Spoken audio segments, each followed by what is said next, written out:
دیکھتے ہیں قرآن مجید میں اللہ تبارک و تعالیٰ کیا فرماتا ہے. اللہ فرماتا ہے قُلْ لَا أَمْلِكُ لِنَفْسِي نَفْعًا وَلَا ضَرًّا إِلَّا مَا شَاءَ اللَّهُ. اے نبی صلی اللہ علیہ وسلم آپ فرما دیجئے کہ میں خود بھی اپنے نفس کے لیے نہ نفع کی طاقت رکھتا ہوں اور نہ ہی نقصان کی طاقت رکھتا ہوں. الا ما شاء اللہ. ہاں اگر اللہ نے اپنے علم غیب سے مجھے کچھ بتا دیا تو الگ بات ہے. میں خود اپنے آپ کے لیے نہ نفع کا مالک ہوں نہ نقصان کا مالک ہوں. پتہ کیا چلا کہ اللہ کے نبی اللہ کے بعد اس دنیا میں تمام مخلوقات کے اندر سب سے افضل ہے. اگر نفع اور نقصان کی کچھ بھی قدرت ہوتی تو سب سے پہلے اس ذات کے اندر ہوتی. جناب محمد رسول اللہ صلی اللہ علیہ وسلم نفع اور نقصان کے مالک ہوتے، لیکن انہوں نے خود فرما دیا نہ میں اپنے لیے، دوسروں کے لیے دوسری بات ہے، میں خود اپنے لیے بھی اگر چاہوں تو نہ فائدہ پہنچا سکتا ہوں اور اگر میں چاہوں تو نہ نقصان پہنچا سکتا ہوں. کیوں؟ کیونکہ یہ قدرت صرف اللہ تبارک و تعالیٰ کی ہے. آگے اللہ کے نبی کو حکم ہوا، فرما دیجئے وَلَوْ كُنْتُ أَعْلَمُ الْغَيْبِ. اگر میں غیب کی بات کو جانتا ہوتا لَاسْتَكْثَرْتُ مِنَ الْخَيْرِ، ساری بھلائیاں میں جمع کرتا. وَمَا مَسَّنِيَ السُّوءُ، مجھے کوئی برائی ٹچ بھی نہیں کرتی تھی. یہ آیت کریمہ بتاتی ہے کہ نفع و نقصان کا مالک کون ہے؟ صرف اللہ. اتنا ہی نہیں، ایک اور آیت دیکھیے، اللہ تبارک و تعالیٰ فرماتا ہے ما يفتح الله للناس من رحمة فلا ممسك لها وما يمسك فلا مرسل له من بعده. سورہ فاطر آیت نمبر 4 ہے. اللہ فرماتا ہے اللہ تبارک و تعالیٰ لوگوں میں سے جس کے لیے کوئی بھلائی نازل کرنا چاہے تو اسے کوئی روک نہیں سکتا، اور اگر اللہ تبارک و تعالیٰ کسی کو نقصان پہنچانا چاہے تو نہ ہی اس نقصان کو کوئی روک سکتا. کیوں ایسا؟ کیونکہ اس معاملے میں ساری قدرت کا مالک اللہ تبارک و تعالیٰ ہے. اتنا ہی نہیں، ایک اور آیت دیکھیے، اللہ تبارک و تعالیٰ فرماتا ہے وَإِن يَمْسَسْكَ اللَّهُ بِضُرٍّ فَلَا كَاشِفَ لَهُ إِلَّا هُوَ.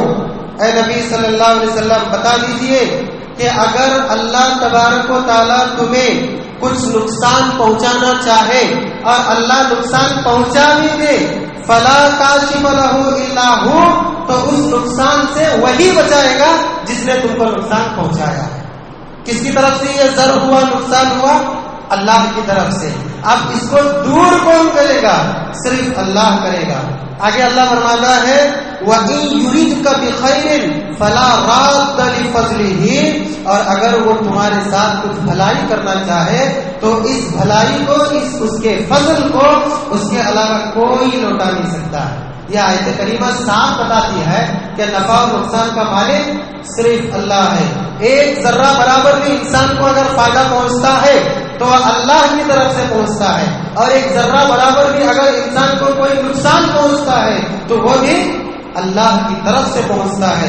انسان بیمار ہوتا ہے اللہ کی طرف سے، انسان شفا یاب ہوتا ہے اللہ کی طرف سے، انسان کو تکلیف پہنچتی ہے اللہ کی طرف سے، انسان کو فرحت پہنچتی ہے اللہ کی طرف سے، انسان تنگ دستی میں مبتلا ہوتا ہے اللہ کی طرف سے، انسان خوشحالہ زندگی بسر کرنے کے لائق ہوتا ہے وہ بھی اللہ کی طرف سے. اتنا ہی نہیں، ایک اور آیت اللہ تبارک و تعالیٰ فرماتا ہے قُلْ لَن يُصِيبَنَا إِلَّا مَا كَتَبَ اللَّهُ لَنَا هُوَ مَوْلَانَا وَعَلَى اللَّهِ فَلْيَتَوَكَّلِ الْمُؤْمِنُونَ. اے نبی صلی اللہ علیہ وسلم آپ اپنی امت سے کہہ دیجیے کہ اللہ تبارک و تعالیٰ اگر ہمارے ساتھ کوئی بھلائی کرنا چاہے یا برائی کرنا چاہے تو وہ کر دیتا ہے، لیکن اللہ نے ہمارے نصیب میں کچھ نہیں لکھا ہے تو کوئی دنیا کی طاقت نہ نفع پہنچا سکتی ہے نہ نقصان پہنچا سکتی ہے. کتنی بڑی بات! اگر اللہ تبارک و تعالیٰ نے ہمارے نصیب میں نہیں لکھا ہے کہ اس کو نفع ہو یا نقصان ہو تو ساری کائنات مل کر اس انسان کو نہ نفع پہنچا سکتی ہے اور نہ نقصان پہنچا سکتی ہے. کیوں؟ وہ مولانا، وہی ہمارا مولا ہے، وہی ہمارا کارساز ہے، وہی ہمارا ذمہ دار ہے. اسی لیے اللہ تبارک و تعالیٰ نے آگے فرمایا وَعَلَى اللَّهِ فَلْيَتَوَكَّلِ الْمُؤْمِنُونَ. اسی لیے مومنوں کو چاہیے کہ وہ صرف اللہ پر بھروسہ کریں. اللہ پر بھروسہ کرنے کا مطلب کیا ہے؟ اے اللہ فائدہ تیری طرف سے، اے اللہ نقصان تیری طرف سے، اے اللہ بیماری شفا کا مالک تو، اے اللہ تندرستی کشادگی کا مالک تو، ہر چیز کا مالک۔ مجھے ایک بات بتائیے، اگر ہر چیز کی قدرت اللہ کے پاس نہیں ہوتی تو ان اللہ علی کل شیء قدیر کا پھر معنی کیا ہے؟ معنی یہی ہے کہ ہر چیز کی قدرت صرف اللہ کے پاس ہے، صرف اللہ کے پاس ہے ہر چیز کی قدرت کا مطلب دنیا میں کوئی انسان، کوئی وقت، کوئی مہینہ، کوئی دن، کوئی گھنٹہ، کوئی منٹ، کوئی سیکنڈ، اور اگر سیکنڈ سے بھی کوئی نیچے کی چیز ہوگی تو نہ نفع کی کسی کے لیے مالک ہے، نہ نقصان کی کسی کے لیے مالک ہے۔ اللہ کے نبی صلی اللہ علیہ وسلم ایک مرتبہ حضرت عبداللہ بن عباس رضی اللہ تعالیٰ عنہما کو یہی نصیحت کرتے ہیں، اور اس سے یہ پتا چلتا ہے کہ یہ نصیحت ہمیں اپنے بچوں کو بچپن ہی سے کرنا چاہیے۔ ضروری ہے اس کے لیے کہ ہم پہلے سمجھیں کہ نفع اور نقصان کا مالک صرف اللہ ہے۔ اللہ کے نبی صلی اللہ علیہ وسلم حضرت عبداللہ بن عباس رضی اللہ تعالیٰ عنہما سے فرماتے ہیں، اے میرے چچیرے بھائی سن، وَاعْلَمْ أَنَّ الْأُمَّةَ لَوِ اجْتَمَعَتْ عَلَىٰ أَن يَنفَعُوكَ إِلَّا بِشَيْءٍ قَدْ كَتَبَهُ اللَّهُ لَكَ۔ سن لو اور یہ بات نوٹ کر لو، جان لو کہ ساری کائنات مل کر، ساری دنیا مل کر تمہیں اگر کوئی فائدہ پہنچانا چاہے، الا بشیء، ہرگز فائدہ نہیں پہنچا سکتی مگر صرف اتنا قد كتب اللہ لک، جتنا تمہارے نصیب میں اللہ نے لکھا ہے۔ سبحان اللہ۔ بعض لوگ پلان بھی بناتے ہیں، دیکھتا ہوں بیٹا تیرا نقصان، میرے پاس بھی پلان ہے، تمہارے اوپر بھی پلانر ہے، تم کسی کا نہ نقصان کر سکتے ہو، نہ ہی تم کسی کا فائدہ کر سکتے ہو۔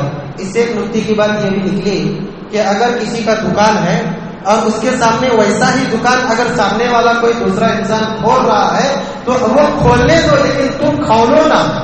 وہ کھول رہا ہے تو اس کی روزی وہ کمائے گا، تم کھولے ہوئے ہو، تمہاری روزی تم کماؤ گے، اس کا دکان تمہارے نفع اور نقصان کا مالک ہو گیا۔ اگر تم نے اللہ پر بھروسہ کیا تو تمہاری روزی جتنی ہے اتنی مکمل ہونے کے لیے قریب سے نہیں دور سے کسٹمر اور گاہک آئے گا اور تمہارے دکان سے وہ چیز خرید کر لے جائے گا۔ کیوں؟ اس کے دیے جانے والے روپے پیسوں میں تمہارا رزق ہے۔ اللہ کے نبی نے فرمایا، اے میرے بھائی سن، ساری کائنات مل کر، پوری کائنات، سبحان اللہ، پوری دنیا مل کر اگر تمہیں کچھ فائدہ پہنچانا چاہے ہرگز نہیں پہنچا سکتی، ہاں پہنچائے گی مگر اتنا ہی جتنا اللہ نے تمہاری تقدیر میں لکھا ہے۔ مطلب کیا ہے؟ یہ ان کی طرف سے فائدہ ہوگا بھی تو صرف اللہ کی طرف سے، وہ نفع نقصان کے مالک نہیں ہے۔ اور آگے اللہ کے نبی صلی اللہ علیہ وسلم فرماتے ہیں کہ وَلَوِ اجْتَمَعُوا عَلَىٰ أَن يَضُرُّوكَ بِشَيْءٍ لَمْ يَضُرُّوكَ إِلَّا بِشَيْءٍ قَدْ كَتَبَ اللَّهُ عَلَيْكَ۔ اور سن لو، ساری کائنات مل کر، ساری دنیا مل کر اگر تمہیں کچھ نقصان پہنچانا چاہے تو ہرگز نہیں پہنچا سکتی مگر صرف اتنا ہی جتنا کہ تمہارے نصیب میں اللہ نے لکھ دیا ہے۔ یہ حدیث ہم کو کیا بتاتی ہے؟ یہ حدیث ہم کو بتاتی ہے کہ نفع اور نقصان کا مالک صرف اللہ ہے، فائدہ اور ضرر کا مالک صرف اللہ ہے، اچائی اور برائی کا مالک صرف اللہ ہے۔ صرف اسی پر بھروسہ کرنا چاہیے، نہ کسی سے ڈرنا چاہیے، نہ کسی سے نحوست پکڑنا چاہیے، نہ کسی سے بدشگونی پکڑنا چاہیے، نہ بلی، نہ الو، نہ کتا، نہ یتیم بچہ، نہ بیوہ عورت، نہ صبح کا وقت، نہ دوپہر کا وقت، نہ سفر کا مہینہ، نہ محرم کا مہینہ، کوئی نفع نقصان کا مالک نہیں ہے۔ لیکن چونکہ ہم رہتے ہیں نا کفرستان میں، تو اٹھنے بیٹھنے کی وجہ سے، چلنے پھرنے کی وجہ سے، ان کے ساتھ تعلقات استوار کرنے کی وجہ سے غیر تو غیر بھی بھلے ہمارے ان لوگوں کے جو ہمارے رشتہ دار ہیں ان سے بھی زیادہ برے عقیدے والے ہیں، تو یہ رشتہ بھی ہے۔ تو اس سلسلے میں ہمارے اندر بہت ساری باتیں آ جاتی ہیں، لیکن یہ آیتیں اور حدیث بتاتی ہے کہ فائدہ صرف اللہ پہنچاتا ہے، نقصان صرف اللہ پہنچاتا ہے۔ اس کی کئی ساری مثالیں دی جا سکتی ہیں، لیکن ایک ایسی مثال دوں گا جو تمام مثالوں کی سردار ہو جائے گی۔ نبوت کا 13واں سال ہے، اللہ کے نبی صلی اللہ علیہ وسلم اللہ کے حکم کا انتظار کر رہے ہیں، کیونکہ اللہ تبارک و تعالیٰ نے فرمایا تھا، اے نبی، مکہ والے آپ کے ساتھ اچھا سلوک کرے برا سلوک کرے، آپ آپ کو مکہ سے نکلنا نہیں ہے. اگر تم نکلو گے تو نکلنے سے پہلے ولا تکن کصاحب الحوت، حوت والے صاحب کو یاد کرو کہ وہ بھی اپنی قوم میں نبی بنا کر بھیجے گئے تھے. جب انہوں نے دیکھا کہ قوم بات نہیں مانتی ہے تو وہ اپنے گاؤں سے نکل کر سمندر تک گئے. مچھلی جب سمندر میں جب وہ کشتی میں بیٹھے تو اللہ کی مشیت ایسی ہوئی کہ وہ کشتی سے نکال کر پانی میں پھینکے گئے اور مچھلی نے ان کو نگل لیا. کتنی تکلیف برداشت کرنا پڑی ان کو. تم ایسے نہ ہونا. تو اللہ کے نبی انتظار کر رہے ہیں کہ کب مجھے کچھ حکم ملے اور اس حکم پر میں عمل پیرا ہو جاؤں. آیا اللہ تبارک و تعالیٰ کا حکم. وہ بھی کب آیا؟ 13 نبوت کا وقت ہے. نبوت کا 13واں سال چل رہا ہے اور دارالندوا جو مکہ کی پارلیمنٹ تھی وہاں پر میٹنگ ہو رہی ہے. اس میں ابو جہل بھی ہے، عتبہ ہے، شیبہ ہے اور مکہ کے بڑے بڑے سردار بیٹھے ہوئے ہیں اور اللہ کے نبی کا مذاق اڑا رہے ہیں. وہ انسان جو ہمیں خواب دکھاتا ہے کہ تم تھوڑے ہی دنوں میں آدھی دنیا کے مالک بن جاؤ گے، آج ہم سب مل کر اس کو قتل کر کے رہیں گے. اللہ سب میٹنگ بنا ہے. ابو جہل نے کہا اگر یکا دکا اڑ کر ہم اس کو قتل کرنے جائیں گے تو قریش خاندان کا ہے، ہاشمی خاندان کا ہے، اس کا خاندان بڑا ہے. وہ اگر بدلہ لینا چاہے تو ہم ان کے طاقت کا مشاہدہ نہیں کر سکتے ہیں. تو کیا کیا جائے؟ ایک بدبخت نے پلان بنایا کہ ہمارے مکہ میں جتنے بھی قبیلے ہیں اور ان قبیلوں میں جو معزز قبیلے ہیں ان تمام قبیلوں میں سے ایک ایک نوجوان چن لیا جائے اور چن کر رات کے ایک پہر میں نبی صلی اللہ علیہ وسلم کے گھر کا گھیراؤ کر کے یہ بیٹھے رہے نیزہ اور ہتھیار لے کر، اور جب یہ رات آدھی گزر جائے گھر میں گھس کر ان کا قلعہ کما دیا جائے. نعوذ باللہ من ذالک. 11 نوجوان چن لیے گئے، 11 نوجوان اور سب یہ نیزے بھالے پتہ نہیں کیا کیا لے کر کسی کو نفع نقصان کا ولی سمجھ بیٹھے وہ اور آ کر نبی صلی اللہ علیہ وسلم کے گھر کو گھیر کے بیٹھے ہوئے ہیں کہ اب نکلیں گے تب یا ہم اندر جائیں اور ان کو ختم ہی کر دیں. کیوں؟ اس کی شاخیں تو بڑھتی ہی جا رہی ہیں. جڑ سے ہی اگر یہ درخت ختم ہو جائے تو یہ شاخیں بھی مرجھا جائیں گی. یہ بیٹھے ہوئے ہیں اور اللہ تبارک و تعالیٰ نے فرمایا محمد الرسول اللہ اب آپ نکلیے صلی اللہ علیہ وسلم. نبی صلی اللہ علیہ وسلم کو تھوڑا بھی توقف نہیں ہوا، جبکہ پتا تھا کہ اگر میں دروازہ کھولوں تو 11 دشمن میری طرف آنکھیں لگائے ہوئے ہیں، مجھے دیکھتے ہی وہ مجھ پر چڑھ دوڑیں گے. لیکن نہیں نا، نبی تھے، نفع اور نقصان کی تعلیم دینے والے رہنما ہے، تو ان کے دل میں کیسا کیا بھلا تھوڑا بھی شک آ سکتا ہے. دروازے سے نکلے اور ان کے سامنے سے گزر گئے. اللہ کے نبی نے فرمایا جاتے جاتے نبی ان کے سامنے سے مٹی اٹھانا، ان کے سروں پر ڈالتے ہوئے چلے جانا. ان کی آنکھیں کھلی ہوئی ہوں گے لیکن بینائی میں سلب کر لوں گا. سبحان اللہ. نکلے نبی صلی اللہ علیہ وسلم سر پر مٹی ڈالتے ہوئے نکلے. اس سے بڑا واقعہ کوئی ہو سکتا ہے؟ مثال کے طور پر نفع اور نقصان کی ملکیت اللہ کے سامنے ہے، اللہ کے ہاتھ میں ہے، یہ بات ثابت کرنے کے لیے. اور اللہ تبارک و تعالیٰ نے فرما بھی دیا تم نہیں بچے، ہم نے بچایا ہے آپ کو. وَمَا رَمَيْتَ إِذْ رَمَيْتَ وَلَٰكِنَّ اللَّهَ رَمَىٰ. اے نبی صلی اللہ علیہ وسلم آپ جو مٹی ان کے سروں پر ڈال رہے تھے اس وقت ہم ان کی بینائی کو چھین رہے تھے. یہ جو مٹی آپ نے ڈالا ہے ہاتھ آپ کا تھا لیکن اس کو طاقت ہم نے دی تھی. وَمَا رَمَيْتَ إِذْ رَمَيْتَ وَلَٰكِنَّ اللَّهَ رَمَىٰ. اے نبی وہ مٹی آپ نے پھینکا ہے نا، بلکہ آپ نے نہیں بلکہ ہم نے اس کو پھینکا. اس بات تو نفع نقصان کا مالک کون ہے؟ صرف اللہ ہے. حضرت یوسف علیہ السلام کو نقصان پہنچانے کی غرض سے ان کے گھر والے ان کے سگے بھائیوں نے ان کو کنویں میں پھینکا اور پھینکنا اتنا فائدے مند ہوا. چند سالوں کے بعد یہی بھائی جو ان کو ہمیشہ نقصان کی نظر سے حسد کی نظر سے دیکھتے تھے آج اس نگاہ سے دیکھ رہے ہیں کہ یہ مغلوب ہے، وہ غالب ہے، یہ فقیر ہے اور وہ مصر کا وزیر خزانہ ہے. نفع نقصان کا مالک کون ہے؟ صرف اللہ ہے. کوئی مہینہ، کوئی انسان، کوئی وقت کوئی نہیں ہے. لیکن افسوس صد افسوس کہ آج کے مسلمان صبح کے وقت کو، دوپہر کے وقت کو، کسی کے چہرے کو، سفر کے مہینے کو، منگل کے دن کو، ہفتے کے دن کو، اتوار کے دن کو، پتہ نہیں کس کس دن کو، کس کس وقت کو، کس کس چیز کو. اور ترپا تماشا تو یہ ہے کہ انہوں نے جانوروں کو بھی نہیں چھوڑا ہے، وہ بھی نفع نقصان کے مالک پر بٹے. سبحان اللہ. اور جہاں تک سفر کے مہینے کی بات ہے، ہمارے مسلمانوں میں ایک عقیدہ ہے، اصل میں یہ خوارج سے نکلی ہوئی بات ہے کہ اللہ تبارک و تعالیٰ پورے سال میں 10,80,000 بلاؤں کو نازل کرتا ہے. کتنے؟ 10,80,000. اس میں سے 9,20,000 صرف سفر کے مہینے کے 1 سے 13 تاریخ تک نازل ہوتی ہے. اسی لیے سفر کا مہینہ نقصان دہ ہے. سبحان اللہ. دیکھیے 10,80,000 بلائیں اللہ نازل کرتا ہے، اس میں سے 9,20,000 اس مہینے کے 13 پہلے دن میں نازل ہوتے ہیں. اسی لیے مہینہ منحوس ہے. یہ بات بالکل من گھڑت ہے. اگر صحیح مان بھی لی جائے تو یہ 10,80,000 میں سے 9,20,000 بلائیں کون نازل کر رہا ہے؟ اللہ. تو نفع نقصان کا مالک کون ہوا؟ اللہ. اگر یہی 10,80,000 میں سے 9,20,000 بلائیں کسی اور مہینے میں نازل ہوتی تو وہ مہینہ منحوس ہوتا، کسی اور وقت میں نازل ہوتی تو وہ مہینہ منحوس ہوتا. نہیں، اس سے بھی یہ بات پتا چلتی ہے کہ اللہ ہی نفع اور نقصان کا مالک ہے. لہذا اکثر لوگ دیکھیں گے آپ اس مہینے میں سفر نہیں کرتے، شادی نہیں کرتے، اس مہینے میں نئے کپڑے نہیں خریدتے ہیں، اور اس مہینے میں کوئی پروگرام نہیں کرتے ہیں، جبکہ یہ ساری باتیں بالکل من گھڑت ہے. اللہ کے نبی صلی اللہ علیہ وسلم نے اپنے احادیث میں بھی فرمایا تھا. یہ دور جاہلیت سے بات چلی آ رہی ہے. اللہ کے نبی نے فرمایا لا عدوى ولا طیرۃ ولا حامۃ ولا سفر. صحیح بخاری صحیح مسلم کی حدیث ہے کہ عدوہ کوئی چیز نہیں ہے، طیرہ کوئی چیز نہیں ہے، حامہ کوئی چیز نہیں ہے، اور سفر کوئی چیز نہیں ہے. یہ عدوہ کیا ہے؟ متعدی بیماری.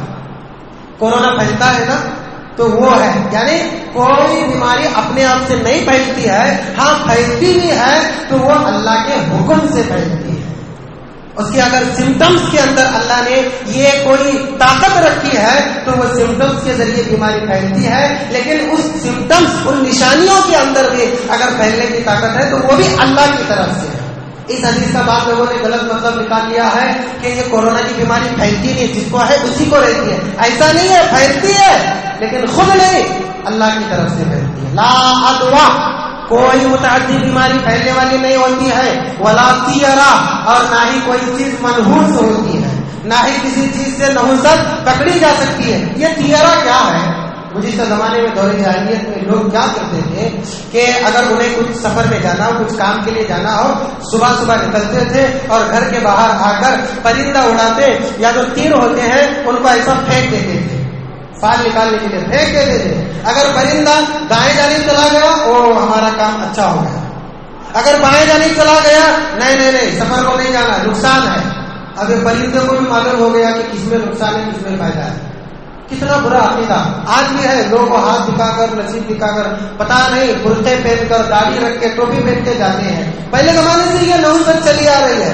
اسلام میں نحوست ہے یہ نہیں ہے، بدشگونی ہے یہ نہیں ہے. نبی نے فرما دیا ولا طیرہ، کوئی نحوست نہیں ہے.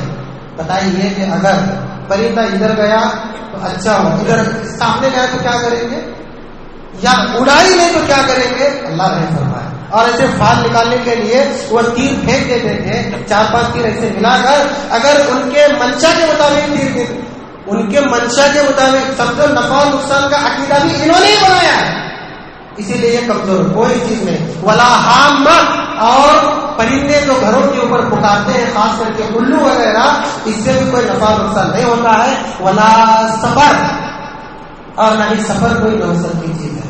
یعنی سفر سے مراد سفر کا مہینہ. بعض لوگوں نے اس سے مراد وہ اونٹ کی بیماری لی ہے کہ اونٹ کے اندر ایک ایسی بیماری پیٹ کی ہوتی ہے، وہ اگر پیٹ میں اس کو بیماری لگ جائے تو سارے اونٹوں میں پھیل جاتی ہے. اسی لیے نبی صلی اللہ علیہ وسلم نے فرمایا تھا کہ ایک اونٹ کو بیماری لگی تو سارے اونٹ کو اس سے الگ کر دو، اس کو الگ باندھ دو. لیکن نبی صلی اللہ علیہ وسلم نے یہ بھی بتایا ہے کہ اس اونٹ کے ذریعے سے اگر دوسرے اونٹوں کو بیماری لگے بھی تو وہ بھی صرف اللہ کے حکم سے. تو سفر کا ایک مطلب ہے اونٹ کے پیٹ کی بیماری جو پھیلتی ہے، اور سفر کا ایک مطلب سفر کا مہینہ ہے جو یہ مہینہ چل رہا ہے اور اسے لوگ منحوس سمجھتے ہیں. اچھا نبی صلی اللہ علیہ وسلم نے فرمایا بھی ہے من ردته الطيارة عن حاجته فقد اشرك، اگر کوئی انسان کسی کام کے لیے نکلا اور نکل کر دیکھا ارے بلی آڑے چلے گئی، بیوہ عورت آ گئی، یتیم بچہ آ گیا، فلاں ایسا ہوا، یہ ویسا ہوا، اگر ان چیزوں پر عقیدہ رکھے، ان چیزوں کا گمان کر کے یہ فائدہ ہوگا یا نقصان ہوگا، وہ اپنے گھر کو واپس لوٹتا ہے فقد اشرک، تو اس نے شرک کیا۔ اگر کوئی گھر کے باہر نکلا کسی کام کے لیے اور کسی کو دیکھ کر واپس آیا کہ نہیں مجھے نقصان ہوگا، تو اللہ کے نبی نے فرمایا کہ تم نے شرک کیا ہے۔ کتنے لوگ اس عقیدے میں مبتلا ہیں۔ اسی طریقے سے ایک اور حدیث دیکھی ہے، اللہ کے نبی نے 2 مرتبہ فرمایا الطیرۃ الشرک، الطیرۃ الشرک، تیرا شرک ہے، نحوست پکڑنا شرک ہے، نحوست پکڑنا شرک ہے۔ اور وہ مشہور حدیث بھی ہے، اللہ کے نبی صلی اللہ علیہ وسلم نے فرمایا کہ نحوست اسلام میں ہے ہی نہیں، اگر ہوتی تو 3 چیزوں میں، اگر ہوتی تو نہیں ہے، اگر ہوتی تو پتا نہیں اس میں کیا حکمت ہے، ہوتی تو اے منحوس عورت نہیں بول سکتے، کیوں؟ اگر ہوتی تو اللہ کے نبی نے فرمایا 3 چیزوں کے اندر ہوتی، گھر کے اندر، سواری کے اندر، عورت کے اندر، لیکن نہیں ہے، نہیں ہے۔ اللہ کے نبی صلی اللہ علیہ وسلم نے فرمایا اسلام میں نحوست نام کی کوئی چیز ہی نہیں ہے۔ اس کے باوجود بھی آپ دیکھیے سفر کے مہینے کو منحوس بتانے کے لیے کتنی دلیلیں دی جاتی ہیں۔ کہتے ہیں کہ حضرت حسن بن علی رضی اللہ تعالیٰ عنہ کو سفر کے مہینے کے اندر شہید کر دیا گیا، زہر دے کر مارے نا کوفہ والے، ان کو شہید کر دیا گیا۔ 28 سفر کی تاریخ ہے اور ان کو زہر دیا گیا، وہ مر گئے۔ دیکھو کیسا مرے سفر کے مہینے میں، کیوں؟ سفر کا مہینہ منحوس ہے نا، اسی لیے ان کو اس میں زہر دیا گیا اور یہ مر گئے۔ دوسرا مہینہ ہوتا تو نہیں مرتے، زہر پی کے کسی بھی مہینے میں مرتے تھے۔ زہر کے اندر ہے وہ مرنے کی طاقت جو اللہ نے رکھی ہے، اور بدقسمتی سے ان کو سفر کے مہینے میں زہر ملا، وہ مر گئے اللہ کی مشیت سے۔ تو اس میں سفر کا کیا دوش ہے، مہینے کا کیا دوش ہے؟ اللہ اگر سفر کے مہینے میں حضرت حسن رضی اللہ تعالیٰ کو شہید کر دیے گئے زہر پلا کر تو وہ منحوس ہو گیا، تو پھر یہ جو محرم کا مہینہ اس سے پہلے کا مہینہ ہے اس کے اندر ان کے چھوٹے بھائی شہید کر دیے گئے، وہ بھی منحوس ہو گیا، نعوذ باللہ من ذالک، جبکہ وہ تو فضیلت والے 4 مہینوں میں ایک مہینہ ہے۔ سمجھنے کی بات ہے، اللہ رحم فرمائے۔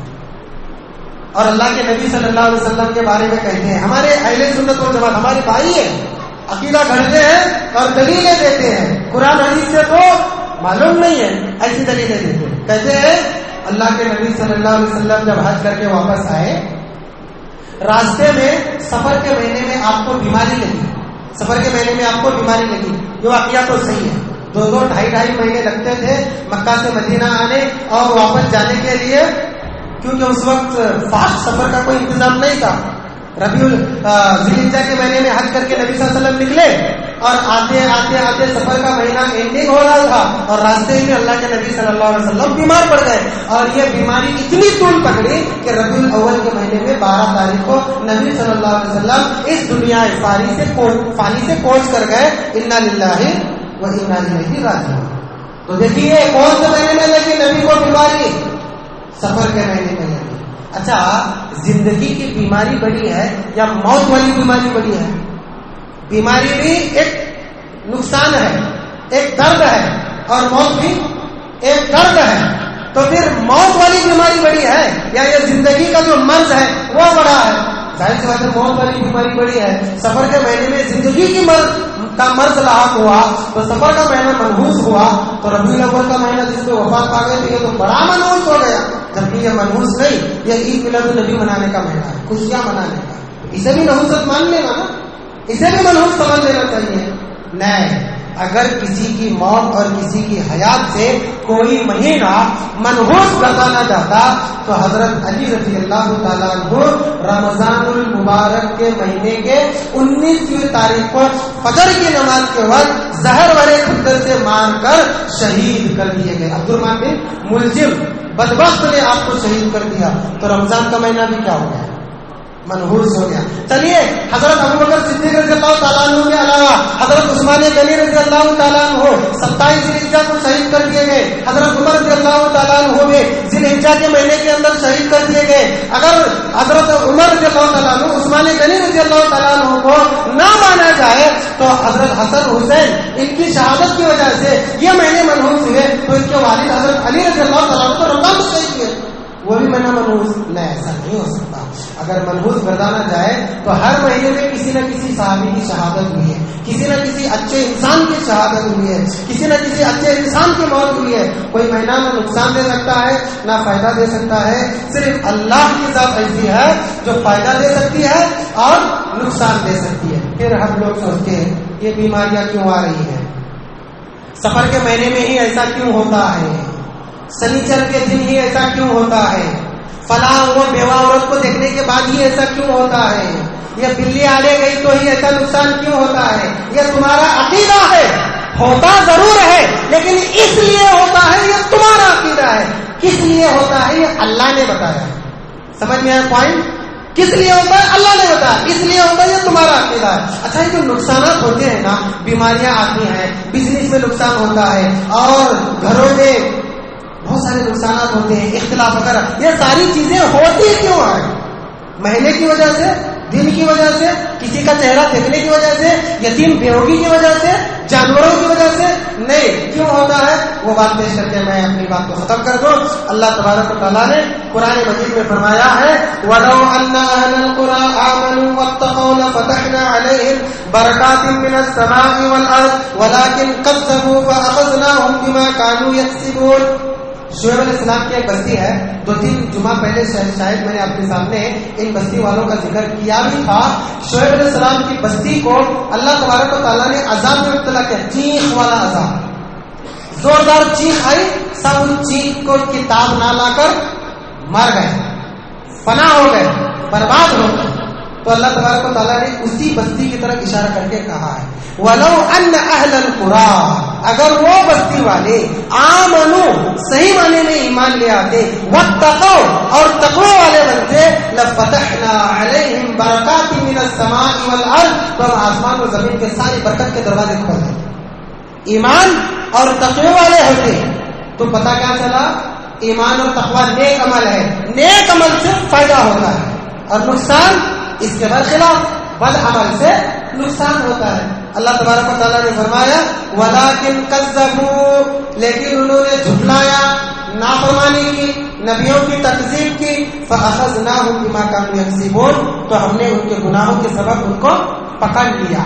تو یہ نقصانات اگر ہوتے ہیں انسان کے گناہوں کے سبب ہوتے ہیں, ان کی غلطیوں اور ان کے جرم اور نافرمانی کے سبب ہوتے ہیں. کسی کو فائدہ ہوا تو نیکی کی وجہ سے ہوتا ہے, کسی کو نقصان ہوا تو گناہ کی وجہ سے ہوتا ہے.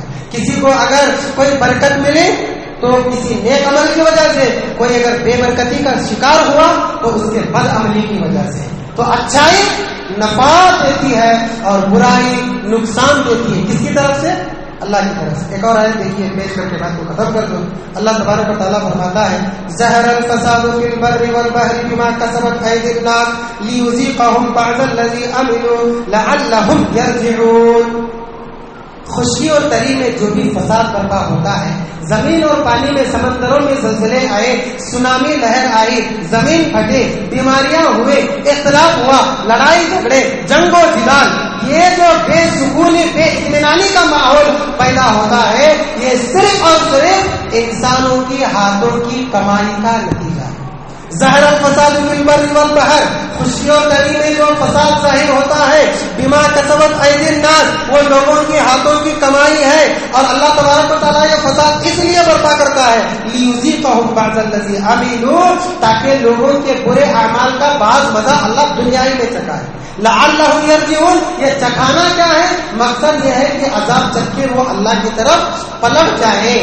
نفع اور نقصان کا مالک صرف اللہ ہے, اور نفع اور نقصان انسان کو ہوتا ہے اللہ کی طرف سے, تو صرف اس کی اچھائی اور برائی کی وجہ سے. ورنہ اگر کسی کا یہ عقیدہ ہے کہ اس کے علاوہ اور بھی بہت سے لوگ ہیں جو زندہ ہیں یا مردہ ہیں، انسان ہے یا غیر انسان ہے، جاندار ہے یا غیر جاندار ہے، وقت ہے یا مکان ہے، نفع اور نقصان کے یہ بھی مالک ہیں، تو اس کا عقیدہ بگڑا ہوا ہے، اس کا عقیدہ فاسد ہے اور وہ مشرک ہے. ہمیں اس سے بچنا چاہیے اور اپنے عقیدے کی درستی کرنے کی ضرورت ہے. اللہ سے دعا ہے کہ اللہ تبارک و تعالیٰ جتنی بھی باتیں ہم نے عقیدے کے تعلق سے بیان فرمائی ہیں، اللہ انہیں ہمیں سمجھنے کے لیے توفیق عطا فرمائے، اپنے عقیدے کو درست کرنے کی توفیق عطا فرمائے. اللہ نفع و نقصان کے معاملے میں صرف تجھی پر بلکہ مکمل بھروسہ کرنے کی توفیق عطا فرمائے. جب تک زندہ رکھ اللہ، ایمان و اسلام کی حالت میں زندہ رکھ، جب خاتمہ ہو تو اسی پر خاتمہ ہو. اللہ خاتمے کے وقت تیرا توحید کا پیارا کلمہ لا الہ الا اللہ کی شکل میں ہماری زبان سے جاری فرما. آمین. وآخر دعوانا ان الحمد للہ رب العالمین وما علینا الا البلاغ المبین. والسلام علیکم ورحمۃ اللہ وبرکاتہ.